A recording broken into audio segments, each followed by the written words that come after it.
Shut up and sit down.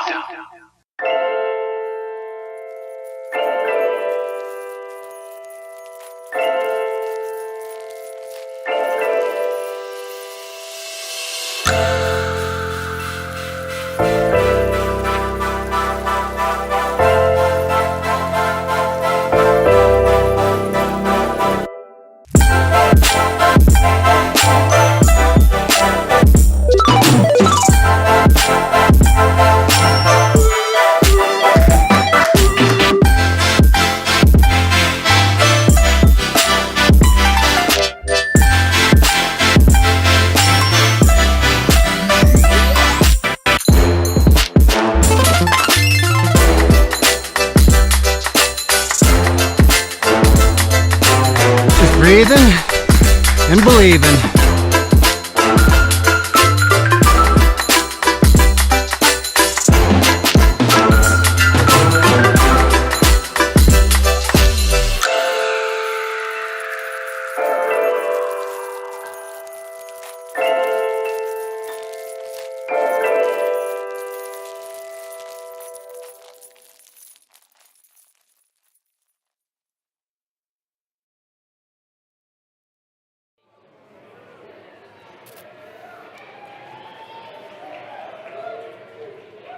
Ladies and gentlemen, welcome to the Alpenglow Winter Speaker Series. Please welcome your host, Brendan Madigan. Yeah, what's up, people? You guys excited for Greg Hill? Come on now, I know it hasn't snowed in almost 30 days, but we still live in paradise, so y'all excited for Greg Hill or what? Yeah. My name is Brendan Madigan, and I'd like to cordially welcome you back to our 19th annual Alpenglow Sports Winter Speaker Series presented by the North Tahoe Chamber. Please join me, family, in thanking our new presenting partner, the North Tahoe Chamber, a group who's putting our T-bid dollars to work and making adventure storytelling accessible and entertaining for all. Please give them a big round of applause. We also have to thank our generous host, Palisades Tahoe. Please clap it up for them for this amazing venue. And I'd also like to take a moment to thank tonight's beneficiary who is doing amazing work in our community for a litany of mental health and advocacy reasons. I'd like to thank specifically Bree Moore. I think Bree's here. Can you raise your hand? Bree is the brain and the bronze behind this amazing group who you'll hear more about in a few minutes. But before we get this party started, we got 4 strategically placed real estate agents from Tahoe Mountain Realty around the room. And we've got like 200 hats to throw out. So you got to earn it. You can't sit on your hands. You got to do something fun, but go ahead, you all throw them out.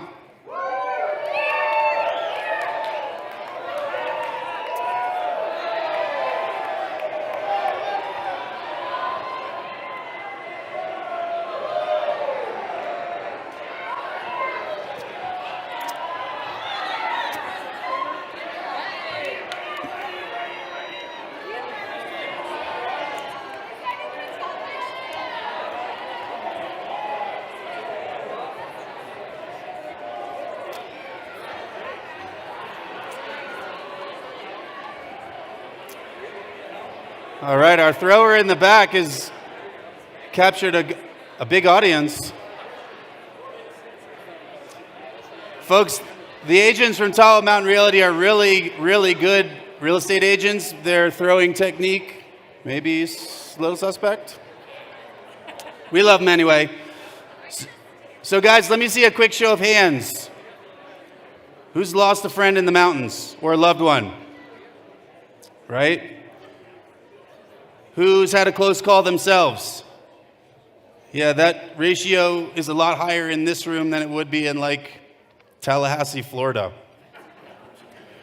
But when we lose friends and loved ones, and some of whom you've seen present in this very room, it's devastating, right? It's the only penalty of this privileged and amazing life we get to live here in the mountains. But while the mountains can take away, they also generously give us what I would call are the best aspects of our lives. For real, right? Yeah. It's a religion we all share. And in his show, Chapters of Our Lives, Greg Hill will try to answer the question that he's asked all the time.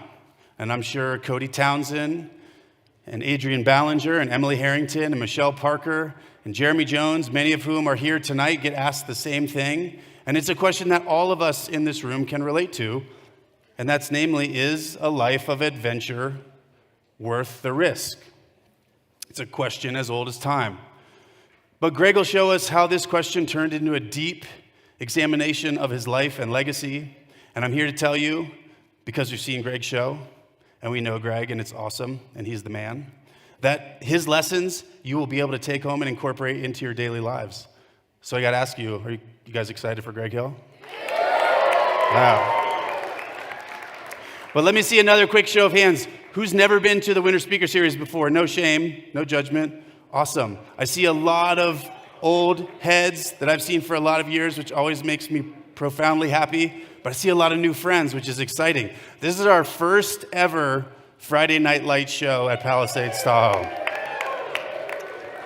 And for those of you who are new to the event, we have a twofold goal. The first is to inspire all of us to go out and chase our own dreams in the mountains, whatever they may be. But also to raise awareness about and funds for small to medium local nonprofit organizations making a tangible difference right here in our community. It's the highlight of my career. It's an honor to put on this event. And each season, we welcome 5 cutting-edge athletes. But we also welcome 5 amazing local nonprofit beneficiaries. And these nights have become a TED Talk style event for our mountain community. Yeah, thanks. And I can tell you, the stories are always rad. You know the speaker is rad. They're a pro athlete. But what makes these shows resonate is the focus on the human condition, because we're all walking our own hero's journey path. But at each show, not only do we get to hear from a world-class speaker, but we get to raise some serious coin. And to date, the Winter Speaker Series has raised nearly $2.5 million for the local nonprofit sector. We even have the good luck of having the Tahoe Fund present us with a $19,000 match for our 19th year.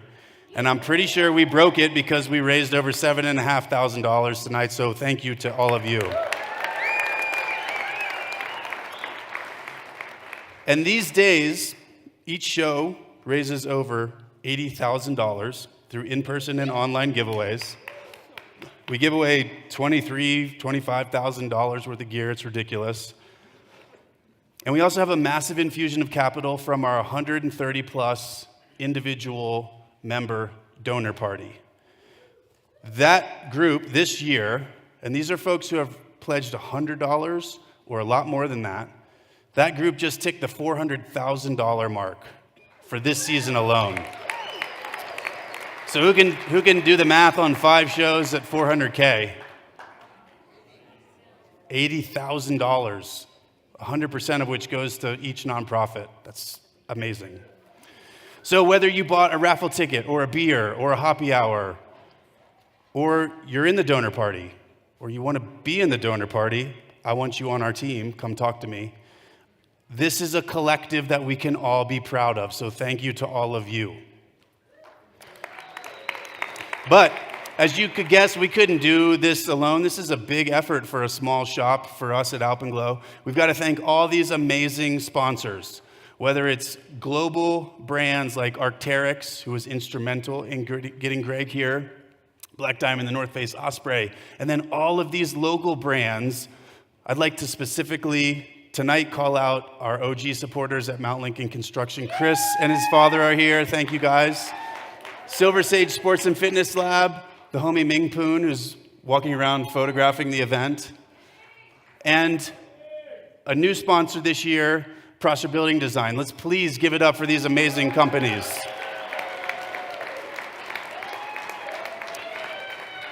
And with that, I'd like to welcome Claire O'Brien, a representative from tonight's beneficiary, the Courage Project. Please give it up for Claire, y'all.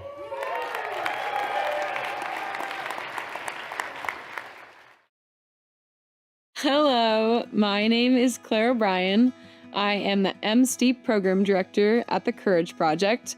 Welcome to the 19th Annual Alpenglow Sports Winter Speaker Series featuring Greg Hill. We are in absolute awe of this series' power to inspire with amazing stories of mountain adventure and the invaluable support it generates for local nonprofits. Courage Project is truly honored to be back celebrating our 2nd season as a nonprofit beneficiary.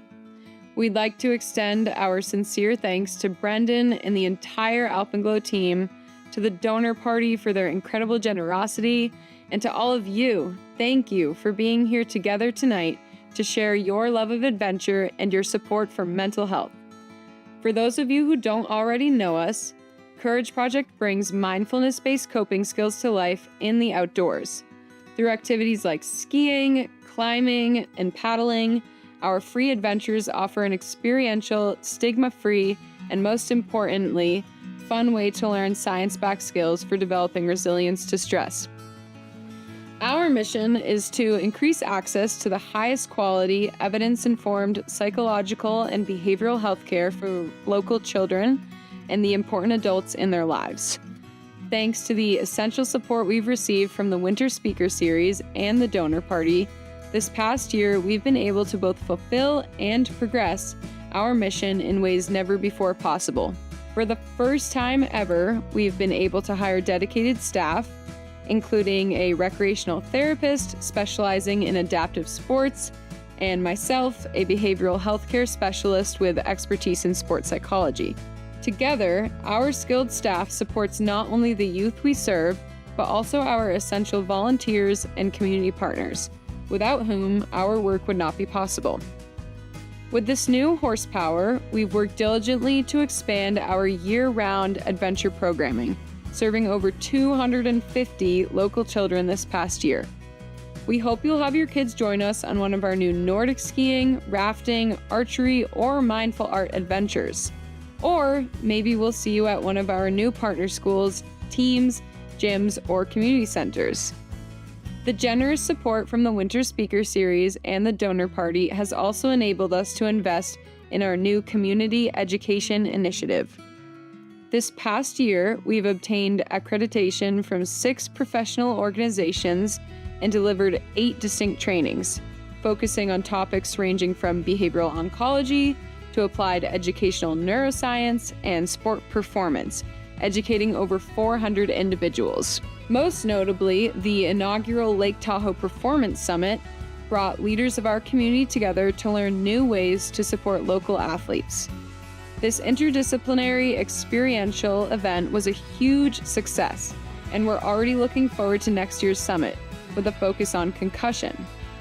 The invaluable funding we've received from the Winter Speaker Series and the Donor Party has allowed us to expand our free services, enhance the expertise of our community, and to meaningfully invest in Courage Project's sustainability. This momentum has galvanized our commitment to making a tangible difference in the future of our community's mental health.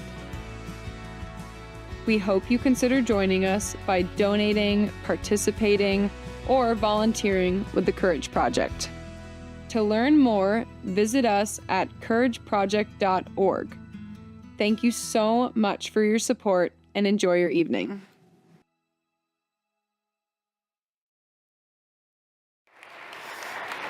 All right. Take my money, Courage Project. You guys ready for a raffle? Holy cow. You ready for $24,000 of gear? Come on, y'all. Okay, so as a reminder, 7 in-person prizes. These are packages that range from $1,500 to $2,500 of goodies. We also do 10 online prizes.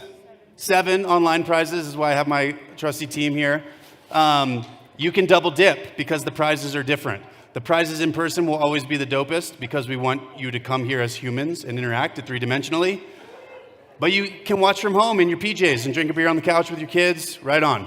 So, first up, $1,400 of goodies. Who wants some of that, y'all? What color ticket?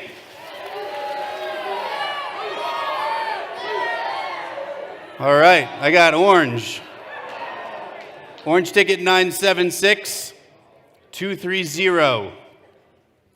Orange ticket 976-230 going once. Winner. All right.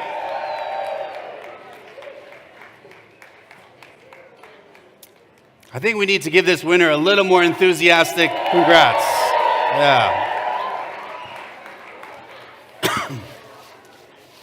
Okay, next up. Oh, he dropped his winning ticket. This looks completely suspect. All right, he won. This is our first online giveaway, $1,400. You can see there's way too many things to read, but thank you to all those who provided. Brian Schusterman, holy cow. Brian Schusterman is literally the best lawyer in the Reno, Tahoe area, if you didn't know that. Okay, our next prize bundle, number 2, $1,700. Sunto Arc'teryx, an entry to the Great Ski Race. Osprey, Bubs, Mountain Gazette. Come on, y'all, who wants it? What color? Bro, I know you have blue. I got orange. Who's got orange? Yeah, a lot of people. 820-916. Orange ticket 820-916. All right. This is like the front row set of winners here. Come on, y'all, give it up for this winner. Shoot. Okay, next up. Black Diamond Impulse skis. They're awesome. I've skied them. Arc'teryx backpack. So much goodness in this package. What color y'all want? Come on, what color?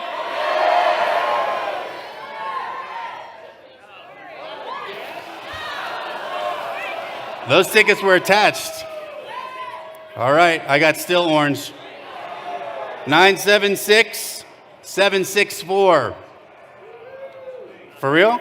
Come on then. That was very quick on the draw. Come on, y'all, give it up.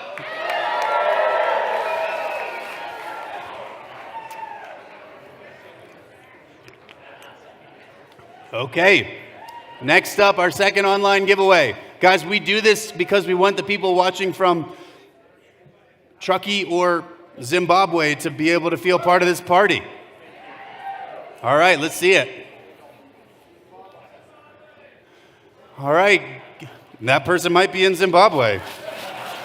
I'm not even gonna go there. Congrats, Garrel. $1,500 worth of goodness.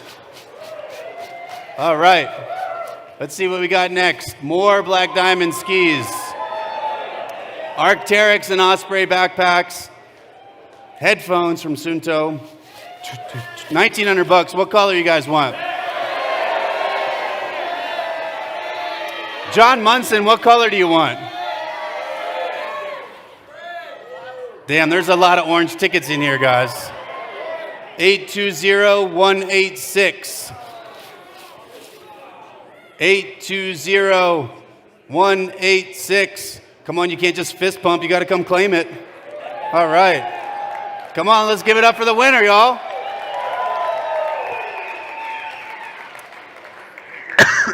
All right. Next up. This is $2,000 of Arc'teryx, Black Diamond, Osprey, Nick Wax, and Mountain Gazette goodness. What color you guys want? Orange? You see this is unbiased. Damn, orange. 976-757. Orange ticket. 976-757 going once. For real? His and her winners? They have a lot of tickets. Thank you. All right. Let's try that one more time and give her some love. Damn. Okay. What do we have next there, Peter? Our last online prize giveaway. This is our grand prize. Forefront skis. You've heard of them. Solomon trail running kits. Kristen Lane, holy cow. Does everyone know Kristen? It's Tom Lane's much better half, but we love Tom too. Come on, let's give it up for Kristen. All right. Our next in-person giveaway. $2,500 worth of Solomon, Black Diamond, Arc'teryx, Osprey, Bubs, and Mountain Gazette goodness. What color are you guys? All right, I got blue. Told you this was fair. 313-234. Blue ticket 313-234. Going once. All right, we got a winner. Is that Lynette? All right, congrats.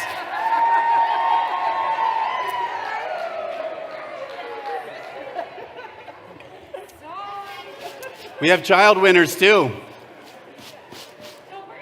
All right, next up, our grand prize. Thank you, Arc'teryx, Solomon, Black Diamond, Nick Wax, and Mike Rogie for Mountain Gazette. Almost $3,000 worth of goodness. What color you guys want? What color? Man, y'all are weak. What color? All right. I got a yellow ticket. Who's got yellow tickets? You don't have yellow, bro. I got a red ticket, y'all. Who's got red tickets? All right, the odds are good. 765. $3,000 worth of stuff. 5, 9, 1. A bartender just won the grand prize, y'all. Come on, keep running. Get up here. We got a show to put on.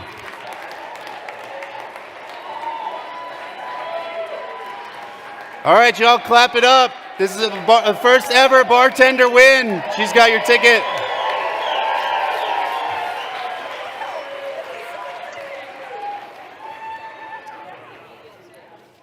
All right.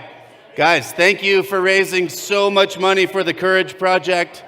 It is a group that is definitely worthy of our support. But tonight is about Greg Hill. Have you guys heard about Greg Hill? First off, he's Canadian, which means he's just freaking nice. But he's also one of the most accomplished backcountry athletes to ever live. He's the man. He is widely acclaimed as the first person to ever ski 2 million human-powered vertical feet. That's a lot of feet.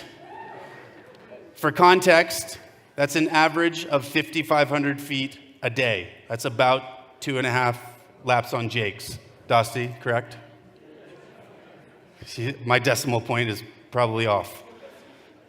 If that doesn't make sense to you, how about 600 plus trips up Mount Talac? It's a lot. It's really a lot. And his feat included skiing in 4 countries, on 71 mountains, on over 1,000 unique and unrepeated runs. So the take home is he did it in really good Canadian form. He skied 77 days over 10,000 feet. That's 5 laps on Jake's. And his biggest day was in Everest at 23,000 feet and change. Amazing. Oh. Mic off, buddy. But Greg's show is part vulnerability and humility. And it's also part an attempt to explain what drives him to continue his mountain lifestyle. His ultimate goal, which I love and is in his new book, We Could Die at Any Moment, is to get us to reassess our own legacies, consider our own dreams, and live our lives as if every day could be our last. In Greg's words, let's breathe and believe, bro. Yeah, that's what I'm doing. And let's give Greg Hill a warm welcome. Come on, y'all. Thank you, sir.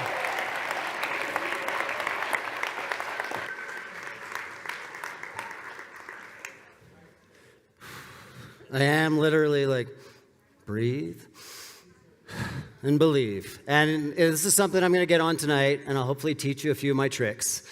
And this is an amazing crowd. Like Tahoe, you guys, I've only come here twice for this event. I came here in 2011 or 12. And it's amazing to see the community. There's so many hardcores here. There's so many like people that are way more athletic than I am. There's a myth that I've done all these things, and I have, but I don't feel athletic. I just feel like I do them for passion. But it's like, it's kind of intimidating talking to this crowd. Like these two over here. Yeah, exactly. But it's amazing. I mean, I love this town. I love, like, this morning we went touring with Michelle, Max, and Dosty, and we watched the sunrise. We were over the lake. It was amazing. You guys live in an incredible place. And, yeah. Be thankful for that. You're super lucky. Like, one of the things I want to reiterate tonight is that we are all really freaking lucky.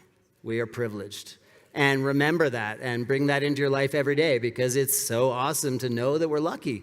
Because there's 9 billion people on Earth, but there's the 500 of us. Like, we're living something exceptional out of those 9 billion. Tonight, my goal is a couple things. I want to tell you my story, but I want you to think about your own stories, because everyone here, you're writing your own story. You're like in charge of your next chapter. You can either write it yourself, or you can let it be written by the ethos or by the world. So my goal tonight is to make you start like writing your own next chapter, because life's brief, it's beautiful, but it's up to you to make these next chapters great. So that's my goal. We'll see how I do, right? What? We're going to send it. So I've written a book, which is crazy. I've always dreamt about writing a book, and I finally written one, and I'm signing it, and it's a total trip. But I could die at any moment. Kind of dark, but the cover's about living life to the fullest, because even if you live 90 years or 30 years, the moments are what count, and make them the best possible. And it's an interesting one, because when I wrote that, I was like, yeah, it's great. I agree with it. I agree that we should live it to the max, and and take risks and what have you. But I have something else I like to think about a lot, and I call it the Adventurer's Pact. Do we have a lot of adventurers in here? Yeah. So exactly. But do you understand that when you adventure, you're taking risks? Yeah. Risk means shit can go wrong. And we love that, right? That's what makes it special when you're out there. That's what makes it exciting to be in the mountains, to be going on these adventures, because you know it's not controllable. But what I want you to think about a bit is that, that if stuff goes wrong, are you ready to accept if they go wrong? Because if you're not, then maybe you should go home and knit or something. And nothing wrong with knitting. I love knitting. But it's likely you won't die knitting. But anyhow, when I came out with this, my book came out in September, and within 3 weeks, a buddy of mine, Mike, died. And it was really heavy. My first talk after this, I started the talk crying, which I'm not going to do tonight. I'm good. But it's a wild thing. Mike was 32. He understood adventure. His dad died when he was 16. So he understood the Adventurer's Pact. He knew that if he was out there, he could die. But he also knew that it was worth it. And I think the crazy thing about life is you meet people briefly, and you have a moment with them, and you can take that moment and you can learn something from them. And no matter who they are, how brief it is or long, learn something from everybody you meet. And Mike was amazing. He was so good at everything. It was crazy. He was a talented skateboarder, skier, climber, and he just knew that he was having fun. His passion was so much, he didn't care to be better than anybody. He just wanted to have fun and be the best possible. But when they did the second ascent to some crazy-ass line on Denali. I don't know it. I'm not a mountaineer. But he got up there, and they got to the second ascent. It was rad. They got to the top, and this first ascensionist had taken off all their stuff and left their garbage and walked off heroically. And Mike was like, that is bullshit. I don't care what you've just done. You should be proud, and you should take your stuff, and you should be responsible for everything you do. And when Mike and I were talking about that, he's like, how you do one thing is how you do everything. And so it's those guys, they did an amazing first ascent, but they didn't really do it in a good style, because they proved that they don't really care about a lot of other things. So Mike, I take moments with him, and I learned a ton from Mike. It was amazing. I learned to savor life. I learned to just live life with a smile. But I also learned how you do one thing is how you do everything. And for me, in the pursuit of who I am and to become the best me possible, this is something I'm going to take home. And that's so important. I'm so thankful that I met him. It's so sad that he died. He died at 32. But lots of, you always read the articles. They say, oh, well, he died doing what he loved. What do you guys think of that statement? It's not great. What I love to think about is he lived doing what he loved. And to me, that's the win.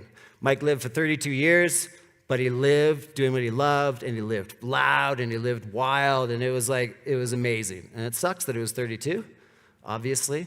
But in those 32 years, I'm sure he lived more than most people do in 90 or 100. So that's my story on Mike, because he is incredible. And thank you, Mike, for teaching me things.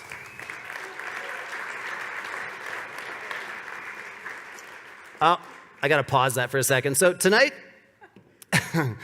Sometimes you get ahead of yourself. Tonight, my goal is to take some of the lessons I've learned through my life, through my challenges, and help you guys apply them to your own life. But it's a funny thing. It's like, what do you learn in the mountains? Like, what does somebody learn doing this? This is in Revelstoke, just off the resort, and it's an incredible north-facing couloir. And like, to me, what I love about this is like, this is what I love doing. I love living life to the max. I love living it fast, and it's a hell of a fun time. And that's how I want to live life. And I've learned lots of things from the mountains, but I've learned the one thing is that life is worth living fast and furious. And it's incredible. And it is incredible. This shot I put up because Michelle and I were talking about this last night. It's like, life is freaking amazing, right? It's weird. You don't know. It's tough to understand. But if you remember that life is incredible, it's a win. If you wake up every day and you go, oh, what am I going to do today? Oh, life's incredible. Life's magical. Let's do this. It's a win. And I think for me, that's one of my goals every day is to wake up and be like, life's awesome. It's magical. Let's see what we do with it. Do you guys remember what you thought about when you were, let's say, 5 years old? Do you remember those dreams and who you wanted to become? It's one of the things I want you to think about tonight, because who you are now is kind of that same person. You've grown, you've changed, lots of things have happened, but you're kind of still that same little person wondering about what they're going to do in life. What I like about this photo is it's like I have an older brother, he's 5 years older, I have twin sisters, I have stepbrothers, and I was kind of an insecure little boy. And here's my little plug for the Courage Project. I've learned so much from the mountains that have helped me create myself and be confident in myself through challenging and through the mountains. But like I go back to when I was a little kid, I was like kind of insecure. I was like, I know I want to live life. I know I want to do something, but I'm kind of scared. I don't know what. I've got a black eye because I just done something stupid. For sure. I think it was swinging on a little rope that broke and I smashed my head. But like, I wanted to be acknowledged from my brothers and sisters, and I wanted to just live life, but I didn't know what, because I'm 5 years old. But it's an interesting thing to remember what you wondered about at that age. There's a few kids in here that are wondering about, their whole future and all their dreams. Luckily, I had parents that took me skiing. I kind of still ski like that. Yeah. Cody's like, yeah, you do. But I put that thing up because for me, skiing is this incredible thing. We had a 20 centimeter rule. I'm Canadian. We had a 7-inch rule. And if it snowed 7 inches, we would skip school and go skiing. And yeah, any parents in here, do that. Do that. Yeah, you might have a son that quits university and goes on and just becomes a ski bum, but do that, please. But it really is, like for me, skiing has become this incredible time of skipping school. Because I remember at grade 5, like going up the lift with my mom and having these snacks and then skiing powder. And like all my life, it's like whenever I'm skiing, I'm skipping school. We'll get to my university career and you can imagine how it went. But one of the things about life, I'm going to try up here for a second. We'll see how it goes. You guys can see me a bit better. One of the things about life, I think, is it's about growth, it's about evolution. But how do you evolve? You evolve by challenging yourself. And I think one of the things with life these days, I don't have my phone on me, but if you've got your phone, at times you don't evolve because you're just stuck in this phone. And that leads to unhappiness and everything. So I think life is about evolving, becoming your best self, and doing things. But to evolve, you have to challenge yourself. 50 project? Right?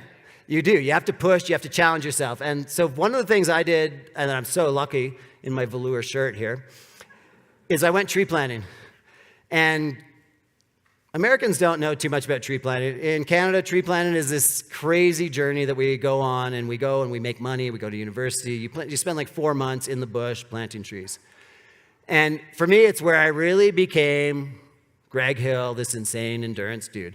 And over my course of 15 years planting trees, I planted 1 million trees, and I learned so much about myself. It's not for the environment. It was for money. It was for money. But the crazy thing about tree planting is every day you go out and everything is against you. The weather, the bush, the rocks, the bugs. Like, there's nothing great out there. Like, look at it. It sucks. I'm getting paid 20 cents a tree. Canadian cents, right? Like, let's think about that for a second. But you go out, and every day is under your control. And I learned this over my course of 15 years, is it's like every day is under my own control. I can wake up, and I can take control this day and make it the best possible. And for years, this day, it was 20 cents a tree. I wanted to plant 2,000 trees. Much like mountains, you start at the bottom, and you look at the top. And I was like, I want that. And the only thing in the way of that was my own mind. And for years, I learned to just control my mind, get out there and be like, this is my day. I'm going to plant 2,000 trees. I'm going to make $400. And it was years of doing that. And it was an amazing journey because, one, I made a lot of money all summer and I could ski all winter. But I learned just to like take control of every day. And you control your own weather. Every day that you wake up, it's up to you to decide your climate, to decide your day.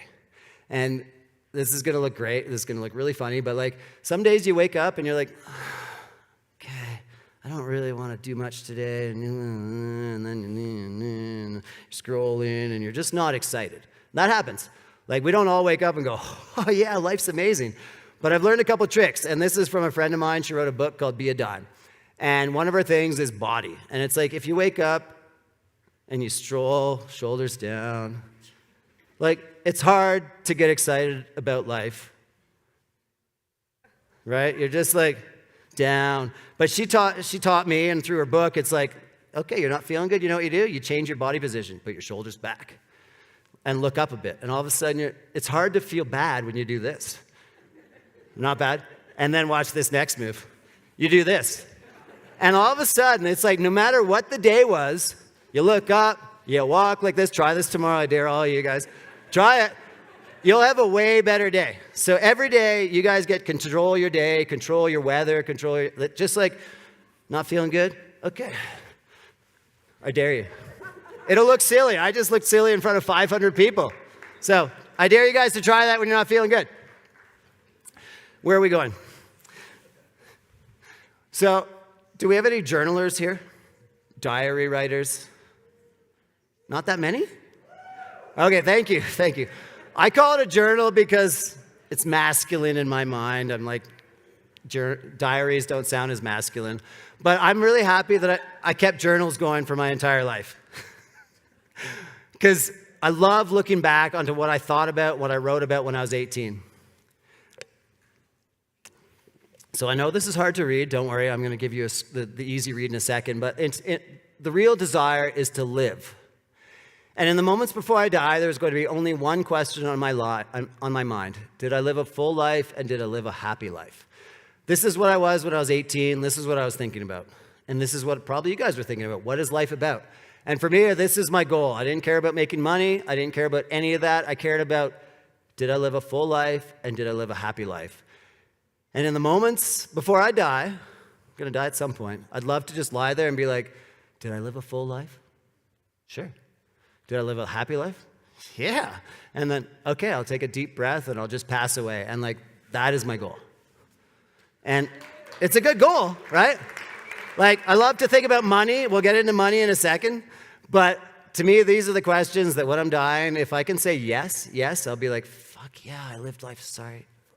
F yeah. So I'm really lucky as early on in my life, I got into climbing. Obviously, there's some good climbers here, right? Lots of climbers. Yeah, climbing is amazing. What's so cool about climbing is like you can grow, you can learn about your skills, and all of a sudden you get better, and then you're like, oh, I can do that. And it's like the personal evolution in your mind, but in your body, and you learn so much about yourself. And I'm so lucky that I got into climbing because it is like what made me learn so much about myself, what gave me confidence about myself, and what allows me to like be confident now standing up here is like probably the journey through climbing. This is a rad photo because I had abs then, so like that's pretty much why I use this photo. Like I had abs. But it's amazing. Like to me, climbing is all about trusting yourself. It's all about just believing in yourself, and it's incredible what you can do. Does anybody here know what this climb is? Thank you. Pigeon Spire. Super casual, 5'4". It's not extreme, but it's like this really iconic thing in Canada, in the Bugaboos. But trust yourself. Learn about yourself. Life is about gaining confidence in yourself and what you can do. And to me, climbing took me to all these amazing places, and I'm so thankful for it.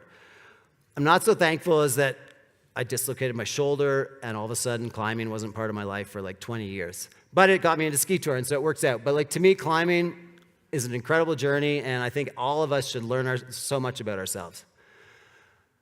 The funny thing about life is we probably look for acceptance. We probably look like for people to like look up to us and maybe just like connect with people.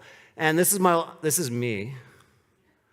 I think I still look like that. This is my older brother, Graham.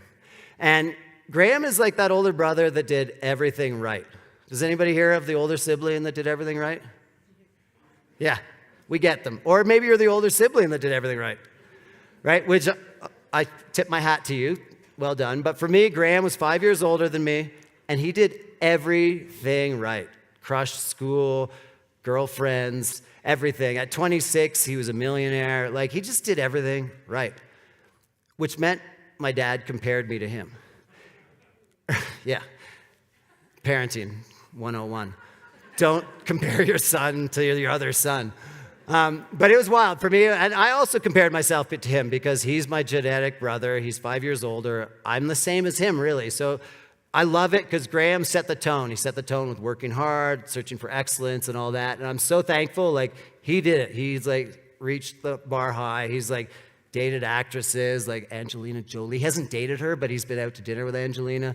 He does everything right. Anyhow, for my whole life, I've always wanted to live up to Graham. He's awesome. I love him, but he's like set the tone. And I think to me, like, I want to live up to my dad's expectations, to my own, but I also want to live up to what Graham set, his tone. So I went to university, 2 years. And then, like I mentioned at the start, I like took a year off, and I kept skipping school from then on. But I also, in that year off, I was like, Dad, I want the mountains. I want the climbing to teach me about who I am and all that. So does anybody, actually, you guys are all Americans. This is somewhere in America. Does anybody know where? Utah? Staircase? I have no idea. I really don't. But what I do know is this was an incredible trip for me because I learned so much about myself. I got better at climbing. I learned about what I could do in the world. And I also wore some really sick tights. But the biggest thing I learned on this trip, I climbed 512s, on-sighted. I learned so much. I was like, yeah, I'm crushing it. But there was this one moment that I learned a ton. You can see me with my long hair. We smoked a bunch of weed, obviously. And in my Volkswagen van, we drove into this campground in Arizona. As we drove in, I looked over at this guy, and this like weathered old man with long hair and red eyes looked at me, and I was like, we just locked eyes. I was like, okay, that's weird. We went, we set up, we made our pasta, we had an incredible meal, we set up the fire, and all of a sudden, the old man comes over. And we've got people here that drank those Carlo Rossi bottles of red wine. Right? They're like a gallon of red wine. And you'd put it in your arm, and you'd tilt it up, and like, because it was so heavy, it was amazing. And you just like, it would just send you to the moon. If 2 of you drank that, or 3 of you, it was like, anyhow, we're midway through drinking that, and this guy comes over, and he's like, can I join you guys? I'm like, obviously you can join us. Like, I love learning from anybody, where life is about connecting, and I'm like, sit on down. Gus sits down, we keep drinking that wine, passing it around, and like, all of a sudden he's getting into these crazy Vietnam stories. Like, I don't remember, but you don't even want to know. Like, they were just these crazy stories, and Gus like goes on, and he had friends dying, he had to kill all these people. It was just like, it was gnarly. But it was incredible, because at the end of the night, maybe for theatrical reasons, I'm not sure, but at the end of the night, Gus is like, gets up, and he starts walking away from our fire, and I'm watching him. I'm like, Gus, before you leave, like, what do you think you did that made you survive while all your friends died around you? And Gus looked back at me with those red eyes, stumbling away. And he's like, Greg, I never gave up. Never gave up. And then he went off into the dark like this. And it was amazing because I learned so much on this climbing trip, but I learned so much from Gus, like never give up. And that's something that all about our dreams, all about our futures is don't give up. And I've used that ever since. It's like never give up. So wherever Gus is now, thank you. Thank you.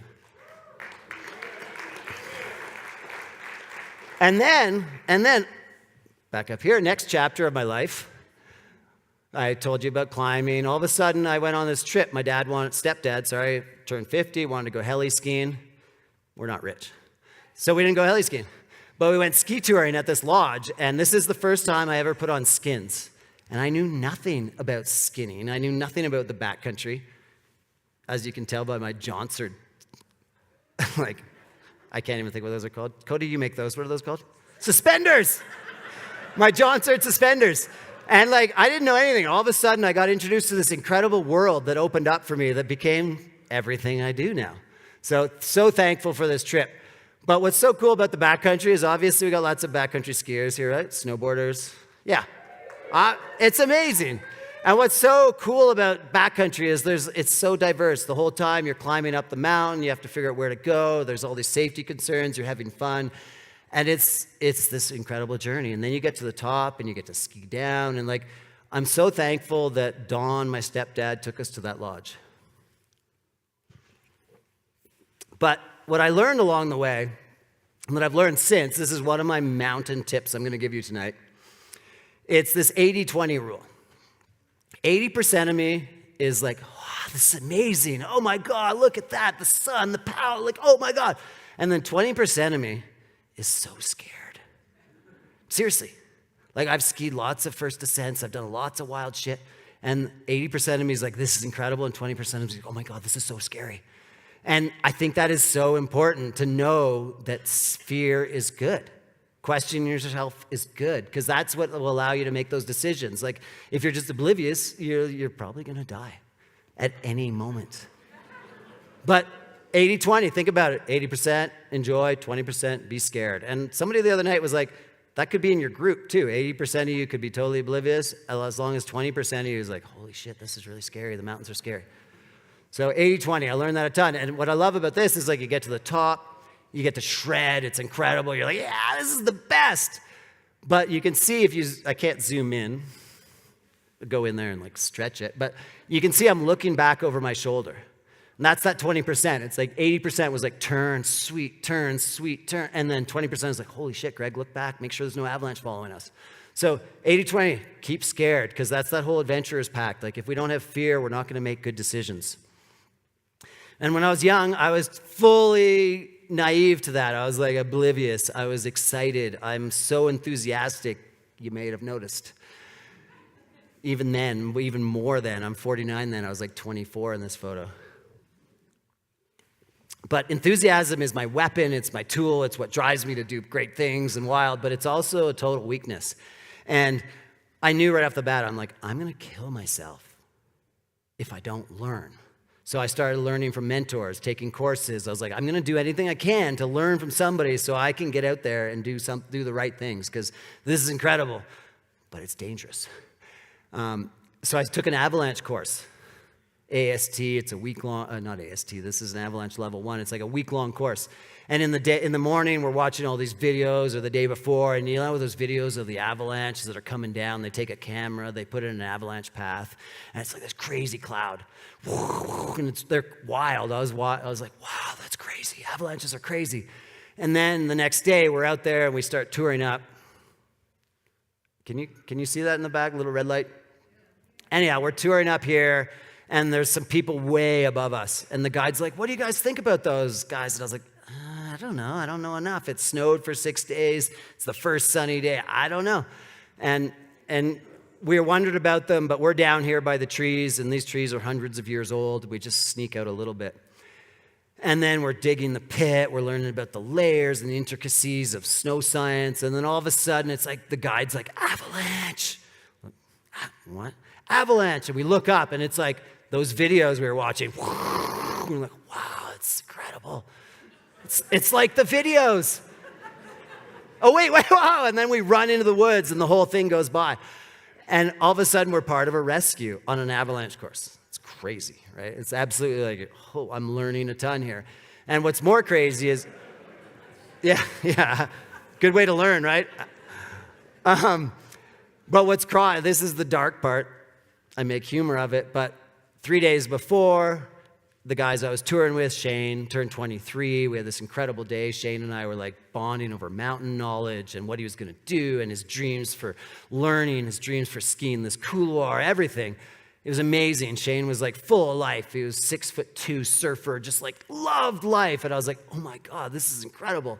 What a friend. I just met you. And then we partied for his 23rd birthday. It was incredible. And then 3 days later, they were up here skinning and they triggered a class 4 avalanche that ripped down. Class 4 is like the entire thing. And Shane at 23 died. So crazy, right? You're like, this guy, I just partied for his birthday. And then he died. And to me, that was like a kick in the something. And I was like, learn, Greg. I need to learn. I need to pay attention. That 80-20 rule started developing. I need to know so much because this is amazing. It's amazing. But it has some serious consequences. So right off the bat, I was lucky as I found some good partners. And I was talking to somebody earlier, and I think like if you're going to take risks, it's like your partners that make the team. And this is the end of a 21-day traverse. We summited 21 summits. It was incredible. It was the first traverse or whatever.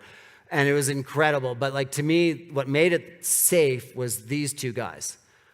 I mentioned I'm enthusiastic. I am. I'm like, this is amazing. I'm so like fit. I just want to do everything. But like this guy, Aaron, in the middle, he's the antidote to my enthusiasm. Like, he hates that I call that. He doesn't take away from the fun of the day, but he questions me. And it's like, okay, I want to go ski that. And Aaron's like, well, give me reasons. And he's like, I was like, okay, I think the wind's doing this. I think the snow's done this. I think the sun. And if I could justify whatever risky thing we were going to do, he'd be like, oh, okay, that makes sense. And if I couldn't, he'd be like, sorry, Greg. And I'm so lucky because this Aaron and my antidote, we did so many firsts. We did so many wild things, but I'm so thankful for him because he did that. He was the questioner. He was the guy that was like, he was the 20% that was like, Greg, be safe. What can we do?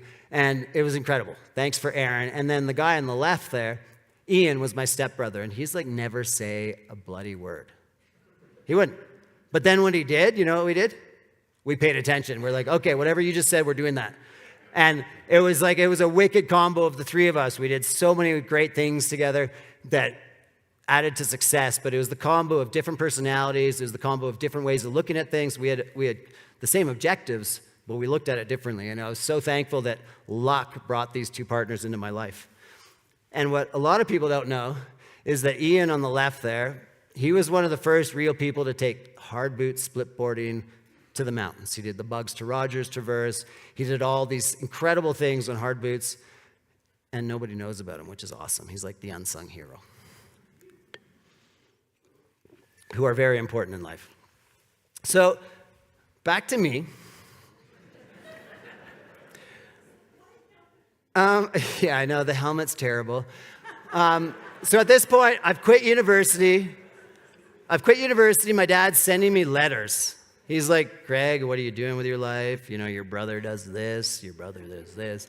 And he's literally like, you're not doing anything. And I'm like, you're right. I'm smoking a ton of weed. And I'm a ski bum, which, you know, ski bum kind of has a funny connotation. It's like, it doesn't sound great. So to me, I'm like, okay, let's start proving to my dad, to myself, to my brother that I'm doing more than ski bumming. And I started doing these rando races, ski mountaineering races. And it was a really amazing moment for me to all of a sudden realize that, like, okay, maybe I'm doing more than normal, you know? And this is a race in Whistler. All these Americans came up and I kicked their asses. I actually had a mullet and a leather jacket. It was like, my water bottle was this glass gin bottle. I had big skis. It was an amazing moment in my life where all of a sudden I'm like, oh, maybe I am living life like to the fullest. But yeah, to me, I was like, I don't want to be a ski bum. I want to make sure I'm living life. I want to have a full life. So let's make sure I'm maximizing the moments that we have here. They're brief. So what can I do? And I started focusing on vertical because how could I prove to somebody I was doing a lot? Silly numbers on our watches, right? How much did we do today? 5,000 feet? I was exhausted. But back then, I wasn't. So back then, I started like, okay, I did 10,000 feet in a day. And I was like, yes. And then I'd go plant, and all summer I'd plant and I'd dream up. I'd be like, okay, what can I do next year? And then I'd be like, 20,000. I can do 20,000. So I'd start building this well of desire. The next year I'd go out and I'd do 20,000 feet in a day, all these laps and this incredible journey. And I'd be like, oh yeah, I can do 20,000. And then the next summer I'd go back, I'd be planting trees, making money, and I'd be like, I did 20, can I do more? I can do 30. And then I'd dream up what I could do, and I'd build up this well of desire to do 30. And then I'd do 30,000 feet in a day. Sick. It was like big skis, 195 centimeters, pillows. It was this wicked day. And then the next summer I was planting trees. I was like, okay, I want to see if I can do 40,000 feet in a day. And I was like, how could I do 40,000 feet? I'm like, well, I got to go skinny skis. Okay. But I found a bowl that had 2,000-foot slope all around, and I was like, I can keep it exciting. I can like set up 3 skin tracks, and it would just be incredible. And what's cool is I just went skiing there since I did 40,000 feet, and I was like, wow, what a great spot. But I did 40,000 feet in a day. And then I kept dreaming about it. I planted in the next summer, and I'm like, I want to do 50. 50,000 feet is my goal. So when you fly in an airplane, you're at 35,000 feet. You ever looked out and gone, that's really high, right? And so at the time, I was like, I want to do 50, which would be 35 plus 15. And I was like, that's the goal. So I was like, what can I do? And luckily, I got in touch. These people in Colorado at Sunlight Resort got in touch with me, and they're like, let's see if you can come down and set a world record. I thought it was a world record. It's not. But at the time, I thought it was. So let's just stick in that zone. So we got there, and all of a sudden, I'm doing these laps, and it's crazy. It starts at 8,500 feet, goes to 10,000 feet. It's flat, it's steep, it's flat, it's terrible.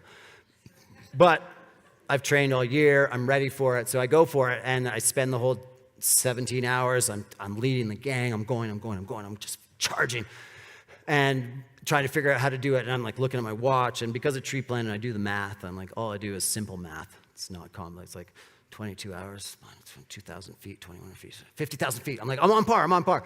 So I'm at 17,000 feet. This guy, Jimmy, just appears out of nowhere. I'm like, what the? And I'm like, have you lapped me? And he's like, no, I want to join you. And all of a sudden, Jimmy and I, we just join up at 17 hours. And I'm like, Jimmy, we got this. We can do 50,000 feet. We're touring. We're doing these 45-minute laps. And Jimmy and I all of a sudden become these great friends. We'd hang out together. And Jimmy and I bond about his daughter and about his life. He's never done more than 20,000 feet. At this point, we're like 35 or 40,000 feet. And it's amazing. And Jimmy and I just go. And for the next 6 hours, it's like an onion. You peel back the onion, you start the race, you're like, I care about my hair, I care about my jacket. And then an hour later, you're like, I care about that, I don't care about that. 17 hours, you're like, I don't care about anything. You're drooling down your cheeks. And like, you just like peel back these layers to who you are. And Jimmy and I are just like together for these last hours. And we're like, Jimmy, we're hugging. We're like, oh, we're doing this. And then we cross the finish line together, and we set this, what we thought was a world record of 50,000 feet. And it was this amazing moment. And I keep saying this, but I don't actually know if Jimmy exists. I don't. I keep saying I'm going to go find him on Facebook, but we had this incredible journey, and I've never seen him since. Jimmy? I don't know. And I keep saying it. I'm going to do it one of these days to see if Jimmy actually existed. But anyhow, did this 50,000-foot day, averaged 42 feet in a minute all day. And it was like, it was wicked.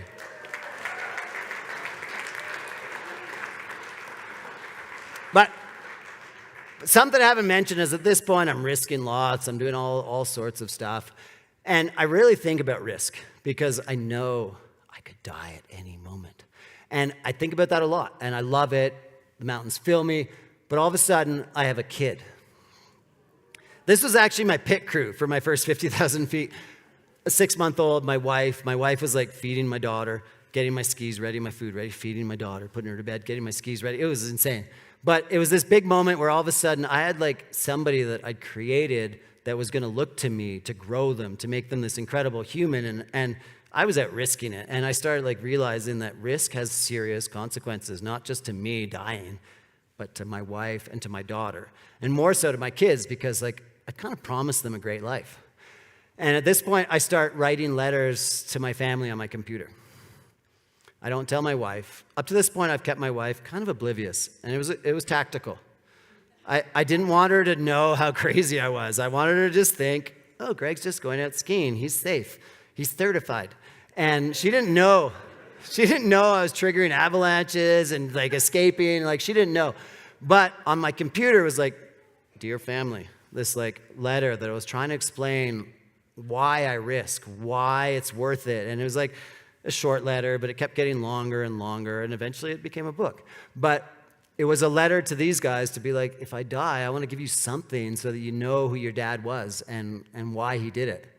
And I had 2 kids, and it was the same thing. All of a sudden, I have a boy and a girl, and I was like, oh my God, like I better do everything right for these kids because I brought them into this world.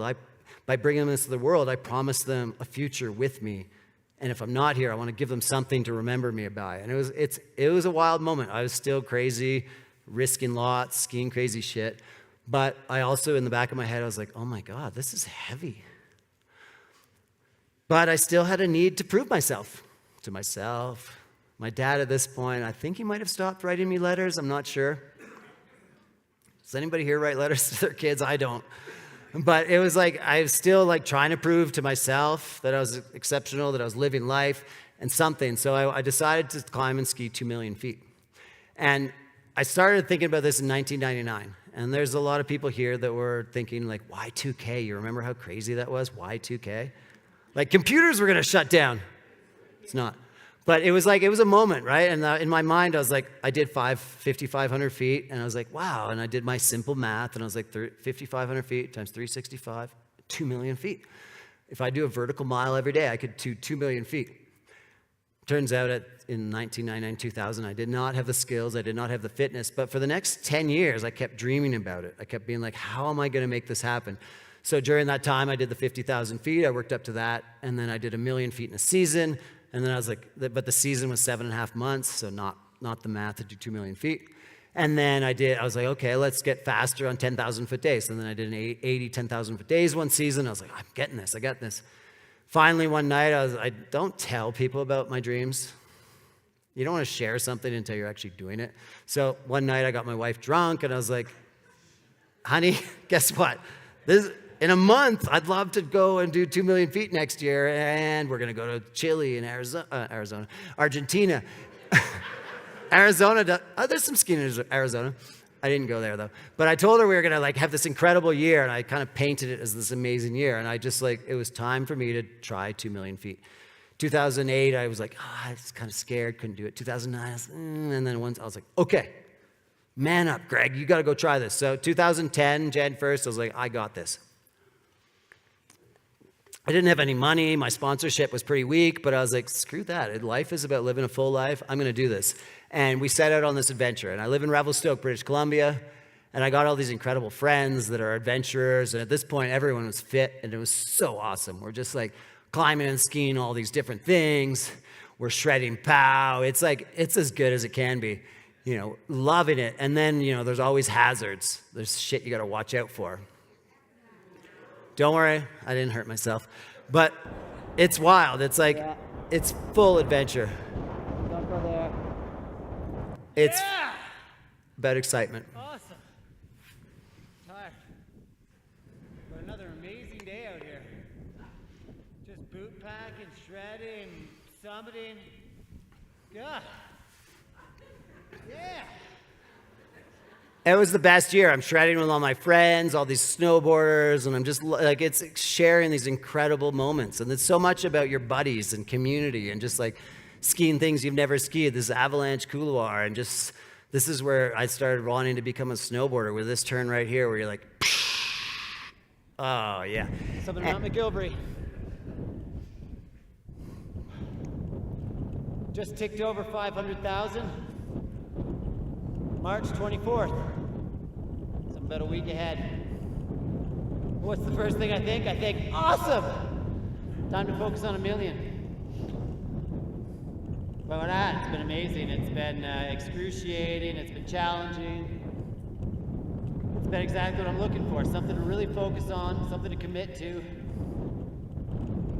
And wow, gotta do that 3 more times. At least I don't have to do it 4 more times. Yeah. You can kind of see, right? I'm starting to realize, I'm like, I just undertook something really hard. And like I mentioned earlier, how do you evolve? You challenge yourself. And this was an incredible goal. But I realized, I was like, oh my God, this is huge. And this is like 3 months in, I keep challenging, pushing. We're skiing, we go up to like the highest mountains in Canada. We climb the 5th highest peak in Canada. And it's this incredible journey.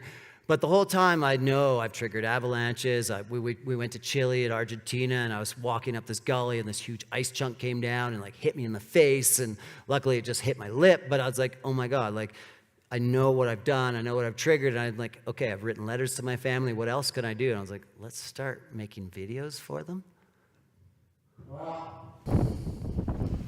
I was out to dinner last night with your mom, Tracy. It's a fantastic 7-course meal, lots of wine. It was amazing. It was our best dinner ever.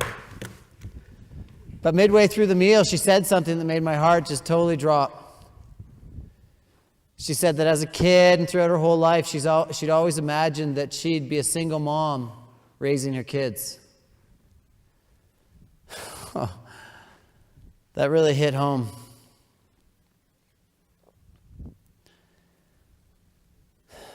The biggest issue is I can't stop being who I am. And being out here is who I am. And I've got my radars on. I'm using every rule I know. But I understand that it's a very thin line between life and death out here sometimes. But man, I just love you guys, and I want to give you something to remember me by, and I really hope that I'm not prophesizing something here, and that in fact I live to be 85 and ski with you guys till then. But if not, I got to make something that lets you know who I am and why I am. I've actually only shown that a few times, and it kind of gets a little heavy for me. But I really do. At this point, I want to share with my kids why I do these things, because it's like, especially at this point, they're 4 and 5. Like if I'd passed away, they wouldn't have known much about me. I would have been this weird memory. But I want to somehow show them why we do this, because it's amazing, right? Like living life, challenging yourself, being in the mountains is incredible. But like that's that adventurous pact where like it can go wrong. And it's always been in the back of my mind, and I think about it all the time. Even like that's that 20%. It's like that guy that's fearful the whole time because shit can go wrong. But you also learn so much about yourself. And for me, this entire year, I mentioned breathe and believe at the start, and breathe and believe is something I created in my mind over this time. So breathe is about being relaxed. No matter what you're doing, if you're relaxed, you're going to be better at it, right? You're going to be more creative, you're going to be more open, you're going to be whatever. So it's like, okay, breathe. And I was like, before I came up here, I was like, okay, Greg, you got this. Breathe and believe, you got this. And then the believe part, belief doesn't come. It's not fake. You can't just fake belief in yourself. So to me, belief, like up to this point, like to do 2 million feet, I spent years training, taking courses, learning from mentors, to believe in myself and my mountain knowledge. And then I did all those big days to create this foundation of belief. So when doubts are hitting you, you're like stable. And they can hit you and you're like, I got this. I've trained. I've done this. I've done 80, 10,000 foot days in a year. I've done 1 million feet. Like the doubts can hit you, but you can believe past them because you've created that foundation of belief. So to me, it's like breathe and believe. And much like speaking now, it's like, I'm calm and I believe in myself because I've done this a few times. And I believe that I can entertain and laugh and make people enjoy the night. But it's like, breathe and believe.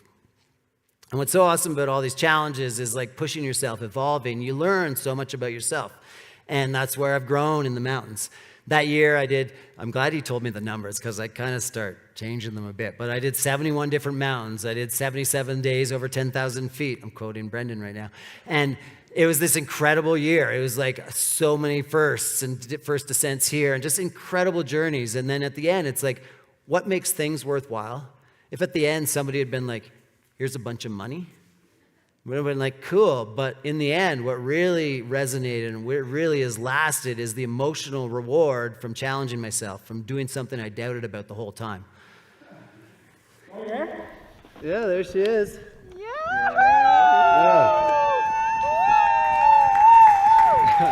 That's old, Greg. That's old, I Greg. guess I am gonna get emotional. Holy shit. You're a nutbag. You're crazy. Yeah. Holy shit. 1 year.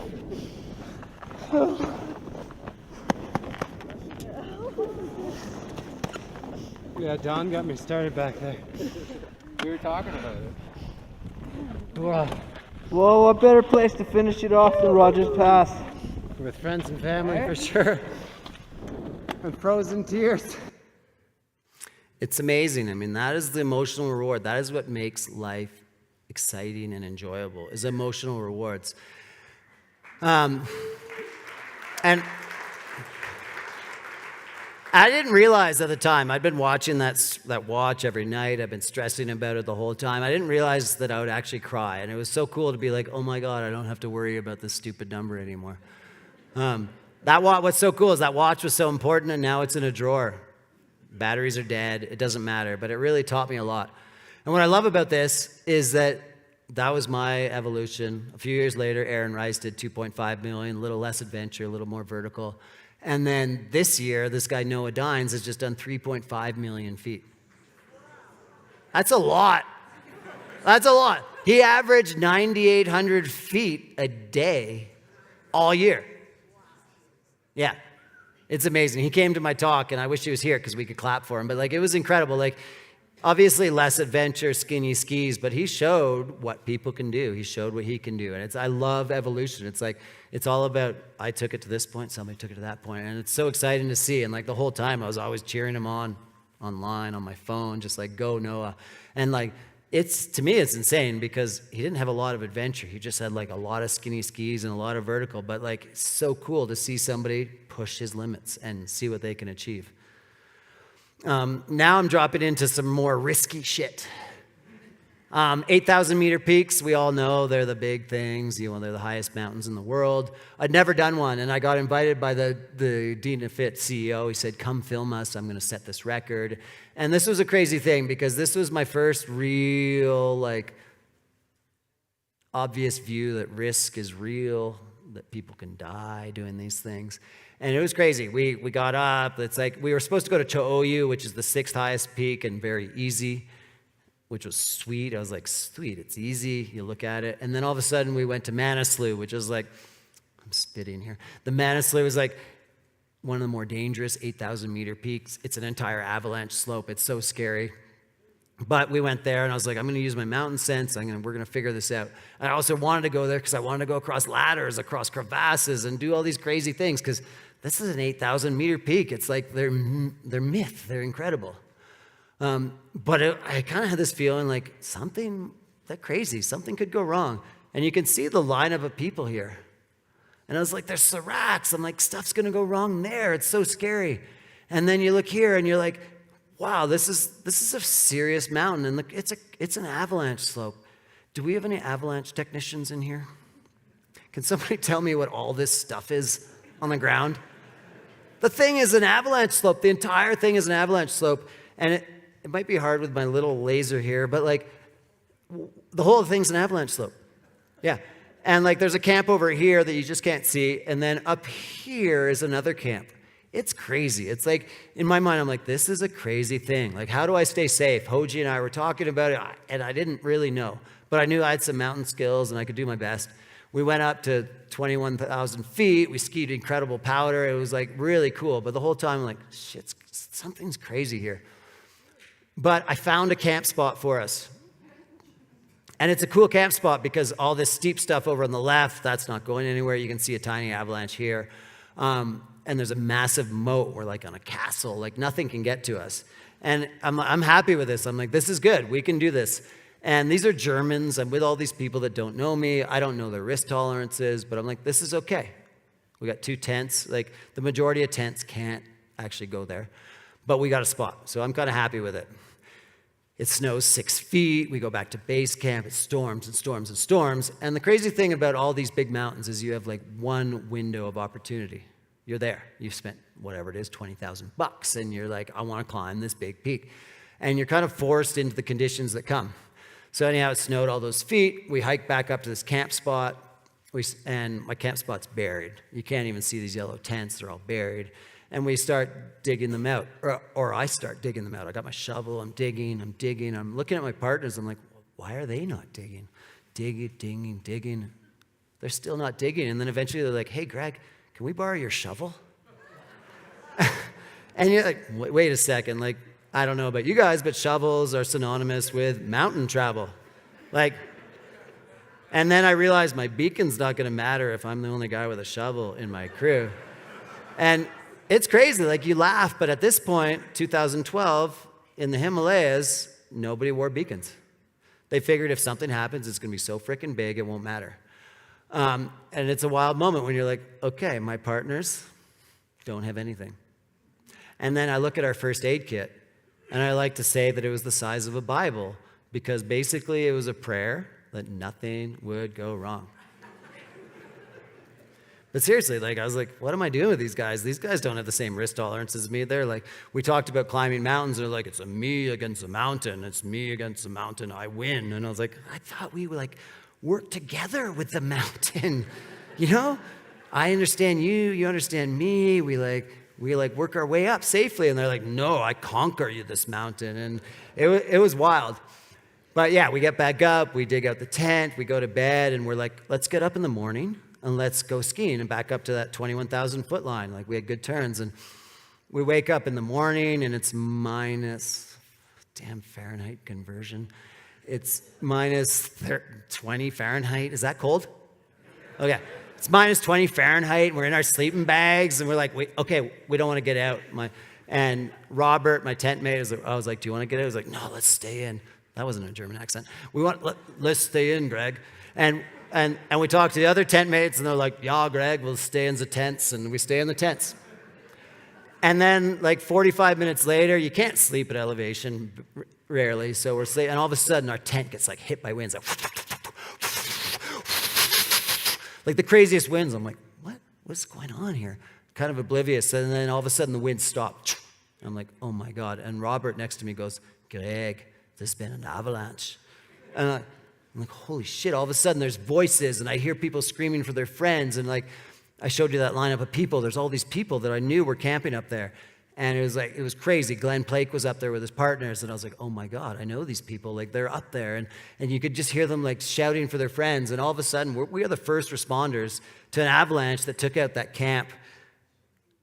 The camp that was up top here, there was like 30 people, and they just got swept down, tumbled over each other, bum, bum, bum. And like, if somebody was in a tent and they happened to be on top, they were okay, but the person below them wasn't. So we're the first people out there. We start hiking up, and there's like bits of tent, bits of everything, and we've got our one shovel and little first aid kit.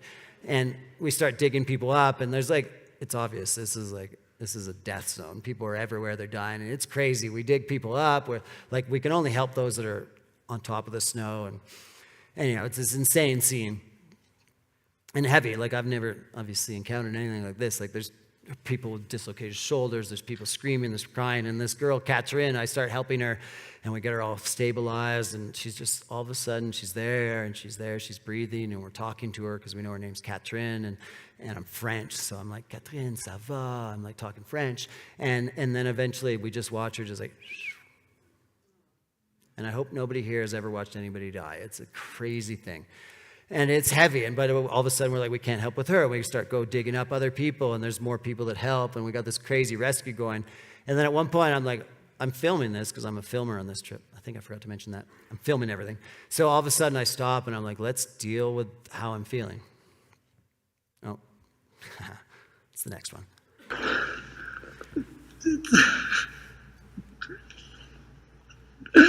Oh man, I didn't know anything, but it's so fucking sad. They all come out here trusting their Sherpas and everything, and they camp in this huge avalanche path, and how many died today? I don't know, 10.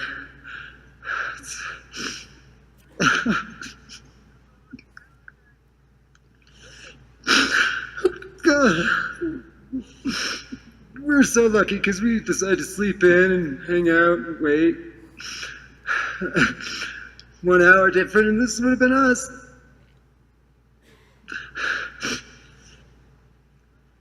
Man.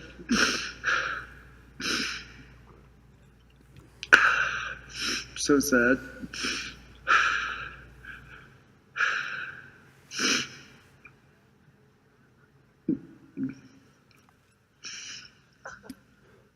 Oh, man. Yeah, nothing deep to say now. It's just... I kind of play that a little long because I want everyone to realize the realities of risk. They're heavy. They're heavy. And that's why it's like, find your partners, do all the great things, and make sure your team is strong and questions each other. And it's like, in this situation, so much crazy shit happened, and it was so heavy for me. And one of the wild things about this is I talked to Glenn Plake afterwards. There's a huge whole story to this, but I talked to Glenn Plake afterwards as he walked down the slope. And Glenn was like beside his partner in a tent, like touching. You guys have slept in tents, you're touching. And they were that close, and Greg was awake, and he was reading his Bible because he's religious, and he was just like awake at 4 a.m. And then when the avalanche hit, boom, boom, boom, boom, boom, crazy, crazy, whatever, boom, it all stops, and Glenn's like, whoa, and he fights his way out of his tent, sips his way out, gets out of his tent. And the crazy thing about mountain stuff is there's a lot of luck involved. Glenn never saw his friend again, like his body or anything. They never found him. And they were like this close.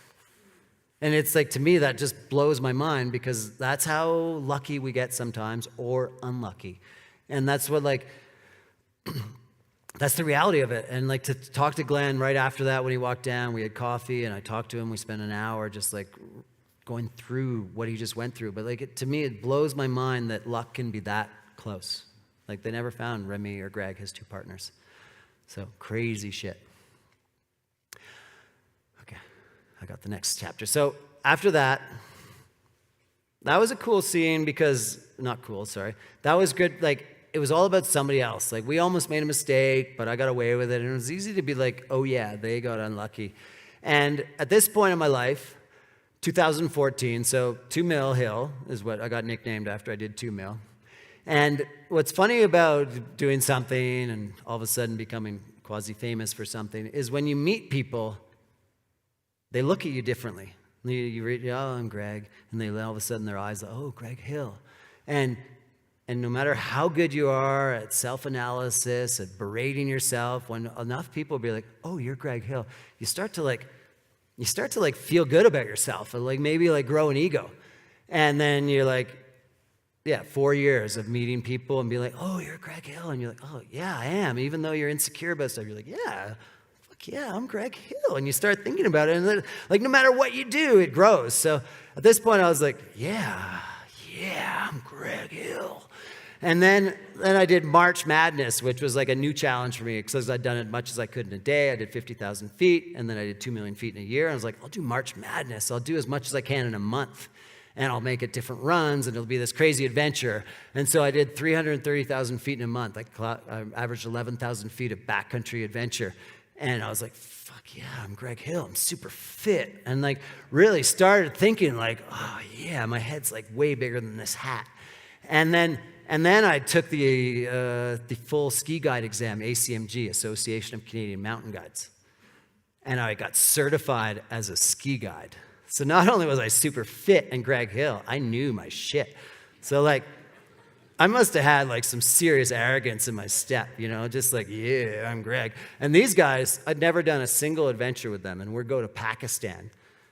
I'm Greg Hill. But Greg Hill still has some doubts, still has some fears. And before this trip, I had a serious like stomach issue. And it's not like a gluten issue. It was like I thought something was going to go wrong. And a year before this adventure, there were these people going to climb Nanga Parbat, another big mountain in the Himalayas. And they were in there, and this expedition was in there, and they're all doing their thing. And the Taliban came over, took them all out of their tents, and killed them all. You guys probably know the story. It was crazy. And so we were the next white guys to come in and adventure in there. And then to me, I was like, oh my God, like maybe that's what I'm worried about. Like I hugged my sister goodbye at the airport, and I was like, I think I might die on this. I didn't say this to her in my head. I'm like, oh my God, like I'm really scared here. But maybe it's, you know, terrorists or something. Like I was scared. But I was also Greg Hill. I knew my shit. mountains, I got this. Like, I was like, it's terrorists. And the whole time I was like, looking in the crowd, I'm like, who's the terrorist here? And like, Pakistan's amazing, but everywhere you go, it's just all men with beards and kamis-shalwars, and they're like, they all look like what we think terrorists look like. And I'm looking at them like, who are they? And like, it's not the mountains that are going to kill me. I'm like, it must be this. But then you start seeing all these kids. There's like 21 kids going to school on a little Datsun, and you like realize that like, they're great people. Maybe 9/11 changed our perception of them, but like, these are great people. So I start like, oh, okay, we're okay. Maybe we're okay, but I still have this feeling. I'm writing in my journal. I'm like, this is Pitor's trip. I've never been on anything with Pitor. He wants to ski this cool line, follow Pitor. Don't get extreme. Don't push the limits. Follow Pitor. But I'm really excited, and I'm Greg Hill. I'm Greg. And then I'm just like, I haven't had any adrenaline in a while because I did that guides course, and I need some adrenaline. I'm addicted to the drip of adrenaline for sure. And I'm like, okay, follow Pitor. What do you think about this place so far? Today I'm psyched. We're going out skiing, and there's a little bit of fluffy powder. Look at this. Look at this Himalayan powder waiting for us. I'm psyched. And that thing is wicked looking.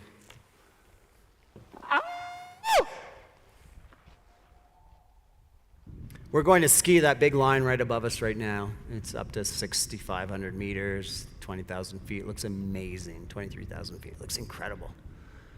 I'm so excited. Like, we ski off this new summit nobody's ever been up. We get some powder turns. I'm like, this is incredible. Like, who skis off a 21,000-foot peak in powder conditions? We look around. There hasn't been any avalanches. And like, up to this point, I made a lot of movies, but it's mostly been about adventure, not about me. And I kind of want to look cool for once. I want to be the guy that's shredding. And so I'm thinking, I see this camera angle, Greg Hill, I'm a mountain guy. They never question me. My whole group never questions me. I'm like, I'd like to go ski that. They're like, sweet, you're Greg Hill. You know your shit. I'm like, oh yeah, I do. And then, does anybody here have Kodak courage? Yeah, there's only one hand, but I know a lot of other hands out there. And like, you kind of want to look cool for the camera. And I'm Greg Hill, and I want to be cool for the camera. And so I'm like, I'm going to go send it over on this line. It's going to look super cool. It's a super cool angle. And I'm like, yeah, I'm not going to ski cut and stop. Who does that?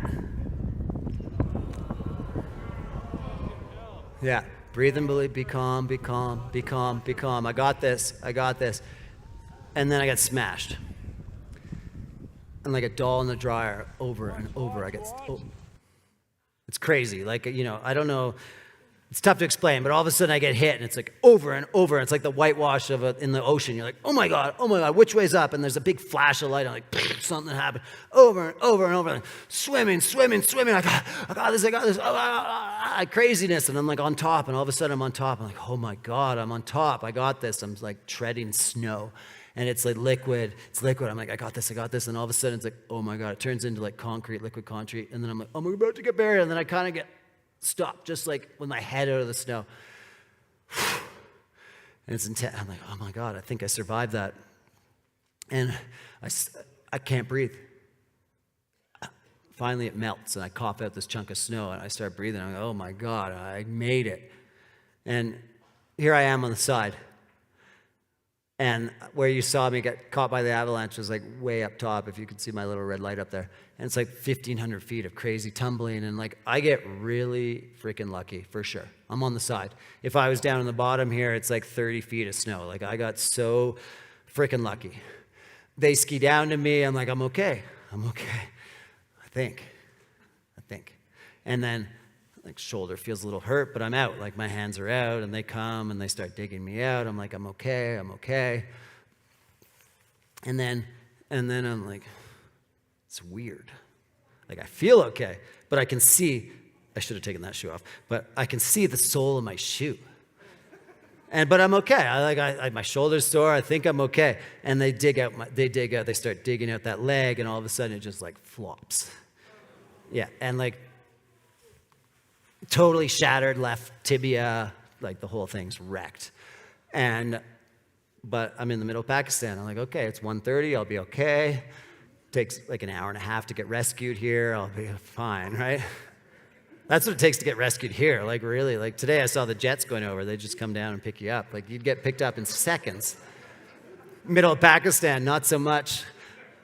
Especially because at this point I didn't have any insurance, but we'll get to that in a second. But I stop, I think I'm gonna get rescued, and what do? The mountains, the places I've been, the things I've seen, it's all so worth it. And for sure there has to be some risk. And fuck, yeah, here are the consequences. A really sore shoulder and a broken leg and, almost death, really. But to live a life, like life is so fleeting, it could come and go and nothing can happen in your entire life, or you can live one to the limit and have shit like this happen. But this, compared to all the great things that have happened, is minuscule, so minuscule. It's been so many, many moments. And that is really what I kind of believe. I was still oblivious that I was going to get rescued quickly, but I really do believe that if you're living life, that these moments are worth it. I got lucky, there's no doubt. But it was also 1:30 in the afternoon. I was like, I'm going to get rescued really quickly. I'll get home. It'll be 6 weeks. I'll be back at it. Like it seemed simple in my naive mind. But I didn't have any insurance, right? Because I was Greg Hill. And they didn't want to come rescue me because I didn't have any insurance. And they didn't want to send in a helicopter and spend $20,000 on some guy that didn't have insurance. So they didn't send in the helicopters that day. Meanwhile, we stayed there and we made bets on when they were going to come. And then all of a sudden, nothing was happening. They dug a snow cave for us. We sent some people down. There's this whole crazy thing. If you're interested, it's in my book. But Bjarne dug me a snow cave. We started broke back cuddling. It was amazing. It was like hours of holding a man that I was allowed to. Actually, no, I lie. He held me because I was the injured guy. But it was crazy, right? We dug the snow cave. We're at 20,000 feet, and we just sat there. And eventually, the team came up and brought us some sleeping bags, and it was the craziest night. Michelle and I were talking about it last night, and it was like I had to take that breathe and believe and really apply it. I was like, this is insane. I gotta survive. I gotta relax. And I didn't take the boot out. There was no external bleeding, which is really fortunate. The whole thing was shattered, but I was really lucky. I didn't go into shock. But spent the whole night like the longest night you can imagine. For me. Well, I lay broken on the side. Pretty much froze all night, but that's okay. We're alive, no frostbite. And what's crazy about this is I like to kind of talk about the calmness that mountain people have. We have this amazing ability to take emotion and just turn it off. Because when you're risking stuff, when you're on the edge of the cliff, when you're whatever you're doing, you can't get emotion in there because you don't want to fall off. So let's not fear anything, and you turn it off. And for this whole rescue, I had to not admit that I could die. I had to not admit that I could die right now. And I was the calmest guy you can imagine. They brought up this. I can never remember what the hell this thing's. They made this toboggan for me. And you can kind of see I've got this this isn't too bad look. And they spent 6 hours taking me down the mountain backwards because I couldn't go forwards because my leg would smash and there was no painkillers and it was totally painful. So I went down for 6 hours backwards down a mountain, trusting Bjarne and the team. And then eventually we got here where all of a sudden we had more people. But I was still super freaking calm because what else are you going to do? And I think that calmness is amazing, but I also think for anybody here that's dating mountain people is we kind of aren't so emotional because we can't be. We'd like to be, but help us be more emotional. I'm working on this with my wife right now. But it's really at this point I was don't think about death. Don't think about the fact that anything could go wrong. Just be calm. And what's wild is I got down to in the back of this picture down at the bottom there. And the helicopters came in and they picked me up. And the second they picked me up, I started crying like crazy. It was half an hour. I was just oh my God, I survived. I was all by myself. They took me to the hospital. But it was a crazy I can finally accept that I'm going to survive. You've seen me cry twice tonight. I don't think a third time. I'd never filmed that. But it was it was this crazy I'm so calm, I'm so calm, I'm so calm. Oh my God, I just survived. It was insane. But thankfully I survived. because this is my bone. It's tough to see, but like just shattered. That's the ski boot. It was like 6 days to get back to Canada. It was like, anyhow, it was a total journey. Luckily, they gave me morphine eventually, and I dealt with it. But it was a wild time. And up to this point, I was identifying as Greg Hill, this adventurer, that guy I was talking with that can do these crazy things. And that's who I was in my mind, and it's who I was to my friends. And it was a wild time because my physio all of a sudden is like, Greg, you're probably never going to really be who you were. And that's a challenging thing, to not be who you want to be. And it was a very big moment in my life to like, who the hell is Greg Hill? So I got a perm. Anybody here get perms? Like, they're amazing. It was, I meant to say at the start, like, there's so many different hairdos in my show. It's pretty awesome. But I was at this crazy time where I was like, well, my physio's saying, who are you going to be in the future? And I was like, she's like, you're not going to be who you were. And I was like, but I need to be. That's who I define myself as, and it's who I am. And she's like, I wouldn't think you're going to be able to do stuff. And this shirt is great because my buddy, like, at some point I wasn't around for my kids as much as I'd like to be, and he was like always with them, and he didn't want people to think he was Greg Hill, so he made this shirt. Which is awesome. What's even more awesome is my son now wears this shirt. And he's like taller than me and bigger than me, and I love it. He's like, you're not. You're like a better version of me. But anyhow, at this point, it's like, who the hell am I? Who am I going to be in the future? And it gave me a moment to pause and think about my next chapter. Think about all that, like the legacy I'd already written if I died then. And I think that's so important for all of us to think about what is the story people are going to tell about us when we pass away? And what do we want it to be? And you can see in this picture, it's like I'm thinking, like, what the hell? And at this point, like, who made that mistake in the mountains? I did. So how can I trust myself in the mountains if I know I'm this guy that keeps making mistakes? Not keeps, but made some major mistakes. So it was a crazy time in my life. I was like, who am I going to be in the future? What can I do now that's different? I've been given a moment where I'm still alive. And then what can I do in this next little chapter of my life? And it's like all of us. It's like, what can you do in your next chapter? Hopefully you guys don't have an avalanche that almost kills you, but you can like take this moment and be like, what can I do in this next chapter? And to me, I was like, what can I do? And I started realizing, I was like looking at the mountains, looking at the adventures I'd been on. I was like, man, we're pretty bad towards the environment. Like, we're terrible. Like, here I am in the middle of the Selkirk Mountains, like Revelstoke, but times 2, in the middle of nowhere, and there's garbage everywhere. So I started thinking, like, maybe I can be a little bit better towards the environment. And I wish Jeremy was here tonight, because, like, Protect Our Winters at this point was really gaining traction. And there was no Protect Our Winters Canada. So I was like, oh, maybe I can start Protect Our Winters Canada. And do you know when you do something that you're not good at? Like, it's good. I talk about pushing and challenging yourself, but I'm not good at paperwork. And so I started Protect Our Winters Canada. And I got some lawyers and did some things, and all of a sudden I'm like, oh my God, this is a total failure. I don't know what I'm doing. And this other guy, Dave Erb, took over, and he started Protect Our Winters Canada, which was amazing because I wanted all of a sudden to have a new legacy to help like promote just being better. And it was so lucky because he knew what to do with a nonprofit. I didn't know what to do. I knew that I could speak on stage. I knew that I could share stories, but I didn't know anything about the paperwork. So rad that David took over and he created Protect Our Winters Canada to help Jeremy Jones's legacy and help like make the world a better place. And I started growing my own food. I got this wicked greenhouse, and I've continued this on since then, though this is the best I've ever grown. This thing was insane. But anybody here have greenhouses? It's so freaking fun. But I started looking at my life and looking at what I was doing, and I was like, what can I change? And I've got a little soapbox. It's a bit bigger here, but like, what can I do like standing here, and how can I like impact people and make them change their lives to be a bit better? And I was like, oh, maybe I can change and prove that we can be different adventurers. And so at this point, I had an F-350. It's the one on the left. I had a big diesel truck. And if you like diesel, it's like, there's a smell to diesel. It's so good. Yeah, you know it. But I had a diesel. I had a snowmobile in the back. And this is kind of like, this is the way I'd go. I'd get in the morning. I'd get in my F-350 and light it up. Boom! And it would spew black smoke all over the snow. And then I'd drive 40 minutes by myself, I'd park, and then I'd get in the back, I'd get on my snowmobile, boom, boom, boom, and it would spew black stuff all over the snow. And then I'd drive my snowmobile up into the mountains, spewing black stuff everywhere. And then I'd get off, I'd put my skins on, and I'd just be like, oh, I love nature.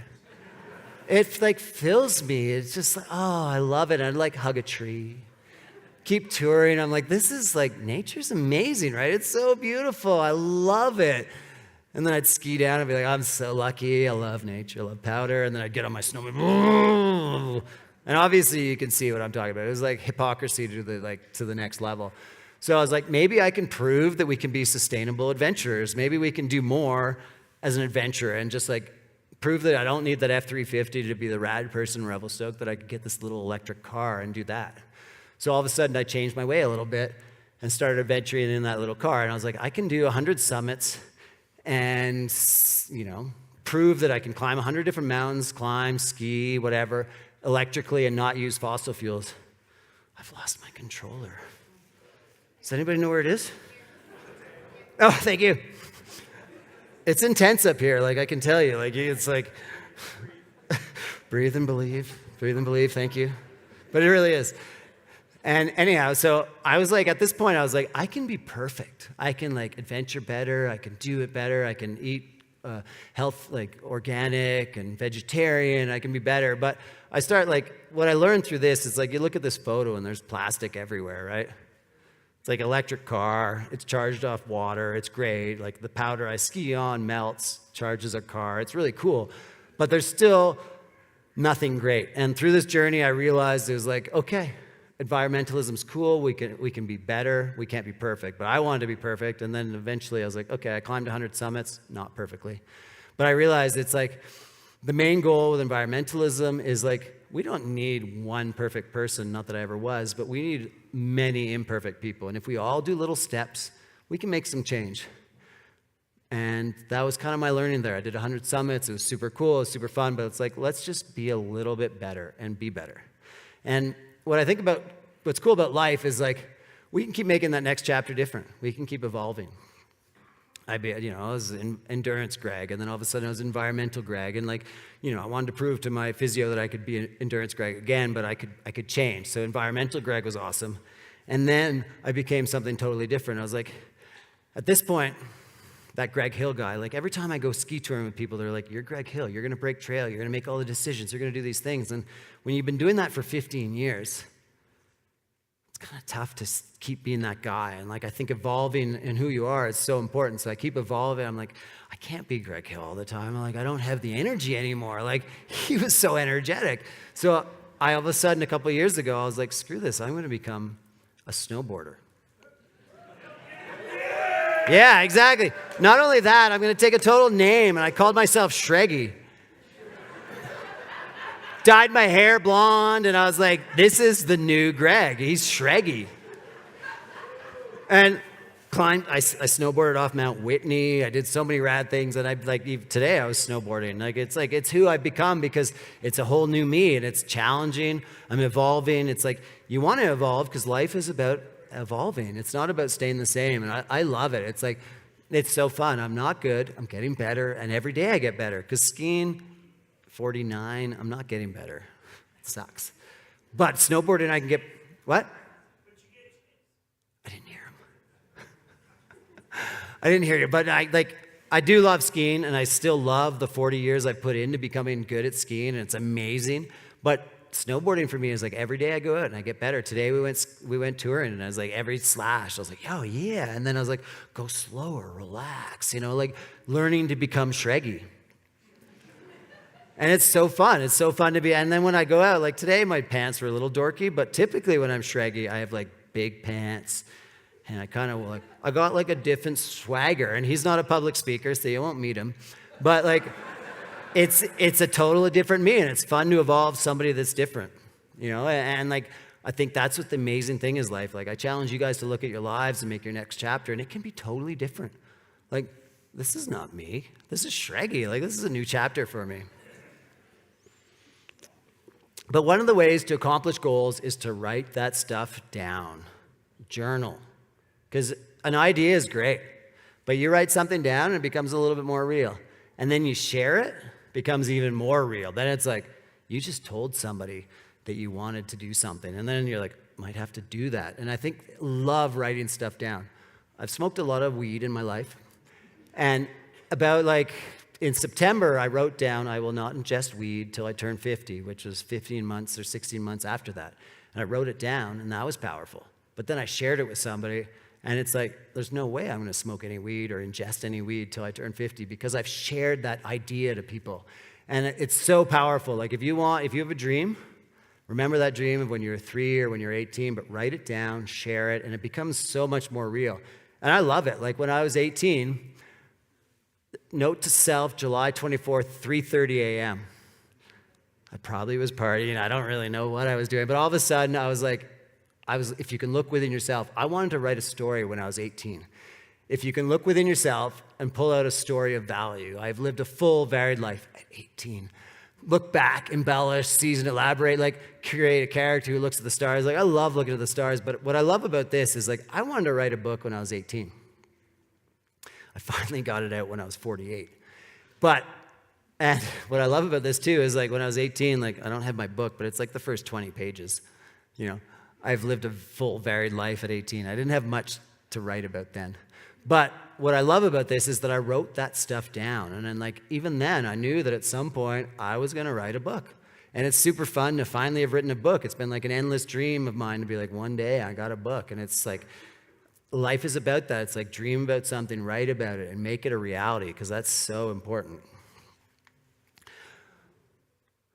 And challenge yourself. Stand on summits. Do wild things. Obviously this is about mountaineering, but it's about pushing yourself. It's about finding your passion. It's about doing whatever makes you lift your hands in the air. And a lot of this is it sounds big. It's about the big dreams of life, but it's also about the small dreams. You know what makes life great? Tomorrow or the next day. So I love a big dream, have those big goals, the big, hairy, audacious goals. But what about the small ones? I'd never crowd surfed. I was 45 and I'd never crowd surfed. Yeah, I finally crowd surfed. And obviously I'm drunk, I'm having fun, but the idea is follow those little dreams. There's big stuff, but make sure life is exciting. But yeah, I've got 4 different video clips that we're just going to finish this up with. And to me, it's this is what encapsulates living life. And for me, my physio was you're never going to do that thing again. I'm I need to do those things again. And I had this dream of doing the spearhead traverse and trained and tried to that foundation of belief that I talked about was gone. I was the guy that screwed up. I was the guy that almost died in the avalanche. That foundation was it was hard to stand on when the doubts started hitting. And doubts are so important, but I wasn't strong enough. But it's after that avalanche, after healing my leg, I rebuilt myself to a point where I could believe in myself again. And then I could finally do things.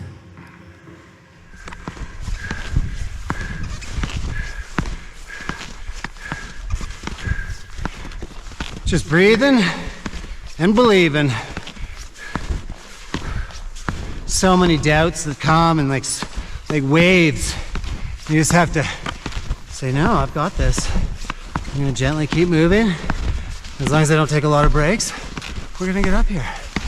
And then once we're up there, let's see if we can make it up somewhere else. Woo!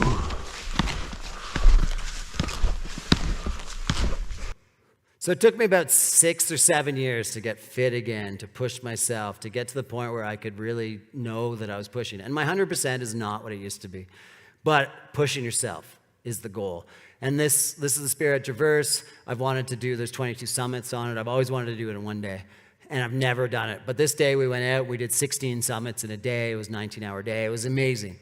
But it was all about like getting to that point where I could trust myself, where I could believe in myself, and where I had a good team. Andrew and I have done so much together, and it's super important. And in this next little window, we're going to go through 3 quick little videos, and it's going to show you like what goes on when those layers of the onion get peeled back. And it's also what helps me accomplish things and what helps me stay positive. So the Bugs to Rogers is this iconic traverse in Canada. It's 100 miles, 30,000 feet. The first time I did it in 11 days. We summited 11 peaks. It was an insane trip. It was so cool. And there's always been a record at this point of 80 hours, and I've been wanting to beat it forever. So finally, I get a team, and it's time, and we get into it. It's just an amazing journey. Get to see all these mountains, just wandering through them. It's unbelievable. It's mind-boggling. I'm really crushed too. But that's okay. That's what we're here for. To stay positive and have a good time.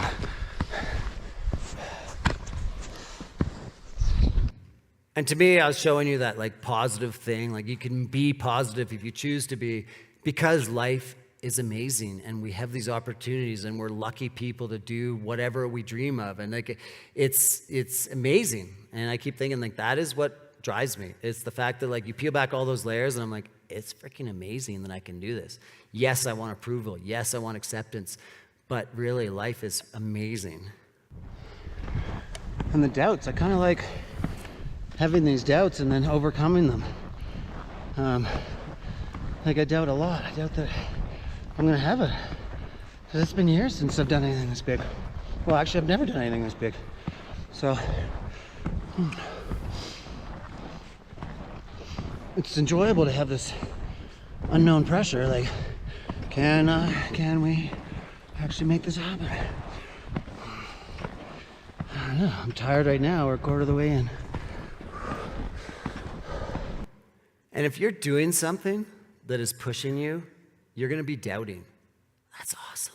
It's awesome to doubt, but that just means you're challenging. That means you're like pushing the limits. And it's so important. And it's the same thing with insecurity, with anything. It's like those doubts are fine. They're awesome. And what I love about that is like you can see that onions peeled back. I don't care that I've got a booger, that I've got orange on my face, and that I've got like who knows what's going on. And it's not tobacco in my little pouch there. This is my one pro tip for everyone here. So next time when you go home or tomorrow, buy a package of Shot Blocks or some sort of candy like that, energy candy. Tear it open and put it somewhere. And then forget about it for like 2 years. And then like be in the haste of trying to find food and grab it. And then grab those, because when you take those out, they're like hard and you put them in your cheek and they last for like 45 minutes of sustained energy. Like you're just like, oh no, it's really good. So that's my pro tip. Take that. Like if you take nothing from tonight, take that. But yeah, so this is a crazy journey. It's like 100 miles. It's 50 hours. At about 50 hours in, we've had some terrible sleeps. It didn't work out like I wanted. And two of us could have done it in like 40 hours. Our team it didn't work out. But we're still doing the most amazing journey I've ever done. We stayed high. We did all these crazy things. And then at the end, I was thinking about this. And a lot, obviously, because I just spent a lot of time moving. So here I am. It's like 50 hours in, 11,000 meters, 140 kilometers. And I still got a smile. I can still be happy. Because, goddamn, it's amazing. and it really is. Like life is freaking amazing. And the things you can do to push yourself, whatever it is amazing. We are so fortunate. And that is where my energy comes from. It's like, you peel back, and yes, I want to prove to everyone, to my dad, to my brother, to myself, to you guys that I can do things. But when you peel it all back, it's like, I'm happy to be doing this because it's freaking amazing. It's like 50 hours in, you're not thinking about like acceptance. You're like, oh my God, I'm doing this. And like that to me is like life. It's like life is so amazing. You can do whatever you want.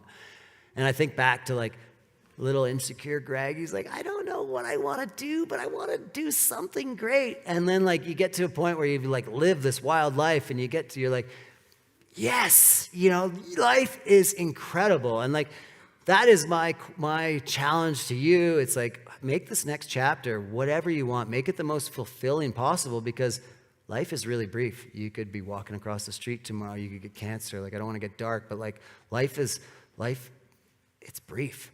But like you want to live to the point where you're like, yes. Yeah, I just think that you gotta live life where every once in a while you're just like, you give it your all, and then you complete something, and yeah, it feels good. And That is my talk, because it feels good to be done. Thank you. Woo! Come on, y'all. Let's hear it for Greg Hill. Woo!